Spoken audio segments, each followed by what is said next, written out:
Assalamualaikum warahmatullahi wabarakatuh. Anak-anak Bapak kelas 10 yang mana kita waktu itu sudah tatap muka ada beberapa kali dan kita bahas mengenai wawasan Nusantara dalam konteks Negara Kesatuan Republik Indonesia.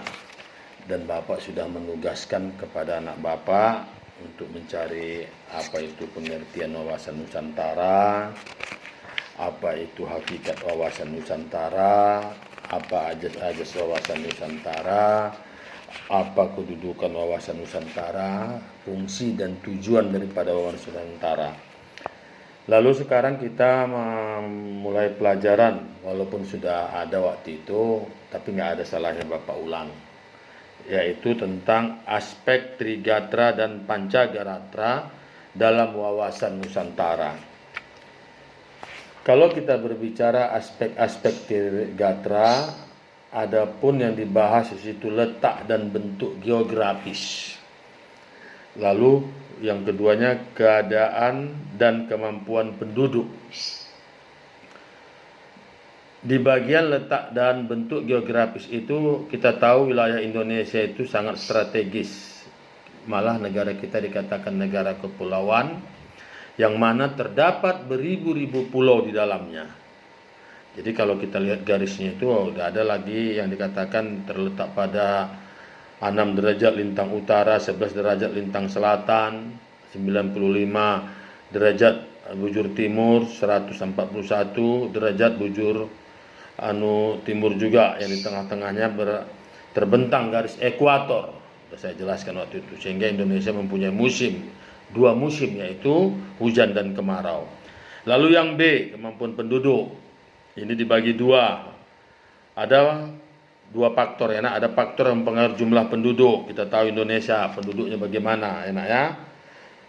Sehingga pertumbuhan penduduk itu seimbang. Kalau tidak seimbang dengan angka lahir dan kematian, itulah terjadi kepadatan. Yang kedua, faktor mempengaruhi komposisi penduduk. Nah ya, komposisi adalah susunan penduduk menurut umur, kelamin, agama, suku, dan bangsa. Lalu yang ketiga, faktor mempengaruhi distribusi penduduk. Ini idealnya adalah distribusi yang dapat mempengaruhi persyaratan kesejahteraan dan keamanan, yaitu penyebaran yang merata. Lalu yang C, tadi yang B-nya keadaan kemampuan penduduk, yang C keadaan dan kekayaan alam. Kita tahu Indonesia kekayaan alamnya melimpah ruah, sangat banyak. Sumber daya alamnya, sumber daya mineral, gas, segala macam ini merupakan kekayaan. Dan diatur di dalam pasal 33 Undang-Undang Dasar Negara Republik Indonesia tahun 1945. Lalu ada namanya sumber daya alam, ini yang diolah sesuai dengan pasal 33 tadi. Ajasnya ada 3, ajas maksimal, ajas lestari, ajas berdaya saing. Lalu yang kedua, aspek Pancagatra. Ini yang termasuk kepada aspek Pancagatra, ada 5. Karena ada panca artinya 5. Apa itu? Aspek ideologi, aspek politik, aspek ekonomi, aspek sosial budaya, dan aspek pertahanan dan keamanan. Inilah yang dimaksud dengan aspek Pancagatra, yaitu aspek kehidupan yang menyangkut kehidupan dan pergaulan hidup manusia dalam bermasyarakat dan bernegara. Saya kira hanya demikian dulu yang Bapak sampaikan. Selamat menunaikan ibadah puasa, dan juga Bapak mau mohon maaf mana tahu ada kesalahan Bapak selama ini, karena kita sudah mau menjelang Lebaran.